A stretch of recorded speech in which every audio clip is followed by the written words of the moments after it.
The reality is Baker is at his best when he hears play call, sees the play, what's the defense, then that guy's going to be number one. So let me get the guys in here, Rex and RC. And Ryan, I'll start with you again. You've known Odell his whole life. I mean, you were growing up in New Orleans, playing at LSU and everything else. And you always make the point, and I think it is worth making. His teammates love him, generally speaking. The whole league is wearing free OBJ shirts yesterday. But is it still accurate to say they're better without him? It's 100% accurate. And listen, I would love to come on here and say, you know what, this team is going to stink without Odell Beckham Jr., that Baker Mayfield is not going to play as well. But that's not what the film tells us. The film tells us without Odell Beckham Jr., Baker Mayfield is a better quarterback. Yeah. Baker Mayfield is a quarterback that understands it's what the coverage dictates to me is what I'm going to get. And so I do believe that this team improves without Odell Beckham Jr. I believe Kevin Stefanski is a better play caller when not thinking to himself, I need to get the ball in 13's hands because he has juice. But that's no indictment on who he is as a player, as a person. It's no indictment on who he is as a teammate for Odell Beckham Jr., but it is true in the case of the Cleveland Browns. But what does it say? Which is to say he somehow creates a pressure on the quarterback and on the coaching staff to get him involved in the offense for whatever reason. Sometimes when you have a great player like Odell Beckham, all right, they traded for him. I know it wasn't Stefanski that traded for him. But you have this guy, you sometimes force the issue. I've got to find a way to get him the football and all that type of stuff. And there's pressure that maybe isn't really there. Just go out and play the game. But there's no arguing the fact that Cleveland's better without Odell Beckham. They average over 27 points a game without him, over 390 yards of offense. And with Odell Beckham, they were 14 and 15. So it makes no sense to me. I would have loved to have had this player.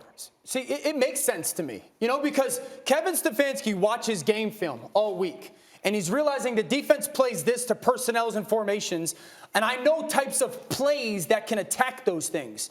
Well, when you have the pedigree and background like Kevin Stefanski has in that, but then you have a player that, okay, how do I get him the football? How do I try to force feed him the ball in certain, because you might design a play that's going to attack certain coverage, but then Odell's part of it, and you go, well, if I get cover two, do I want to try, and so you kind of fight that battle of, okay, do I want to design the play that beats the coverage, or do I want to try to get the ball to the player to take advantage of Why are you smiling? No, I'm smiling because if Bill Walsh, if he had this offense, would have had this thing like a pinball machine. Okay, so we give this meaning they would score at will. I got you. And by the way, Odell Beckham would have had numbers similar to Jerry Rice. I don't doubt that one bit. The other thing is this too. If you've been on the practice field, you realize the stuff that we've seen Odell do on game day probably pales in comparison to what he does at practice. When you watch the great players practice, you see all these things and you get excited about them. And if you're a coach, you want to get the football in his hands. If you're Baker Mayfield, you want to do that too. Another thing that's different about this team is when Odell Beckham Jr. plays, they do slide coverage to him. They do lean safeties toward him. And sometimes you're forcing the ball into coverages you shouldn't be forcing into Odell Beckham Jr. The last point I'll make about is this. The Browns' best personnel is 13. That is one back, three tight ends. That's just the truth. That's when they're at their best because those tight ends can block. It's like the Ravens years ago. They can block and be pass catchers.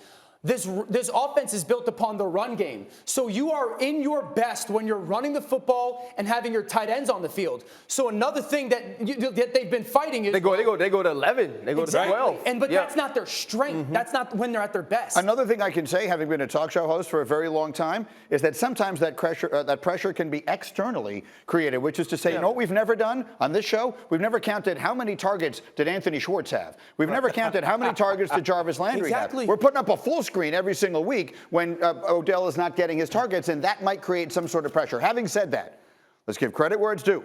This was quite a week for Baker Mayfield. The world perceived this as OBJ needed to get away from him. Guys around the league are wearing free OBJ shirts, and he played a good game.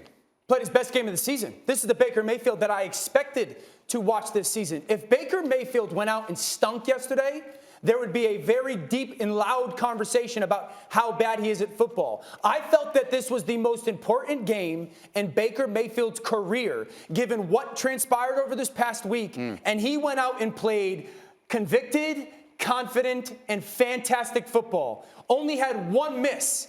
He was deliberate with it. He was accurate with it. He led. He had some tight window throws.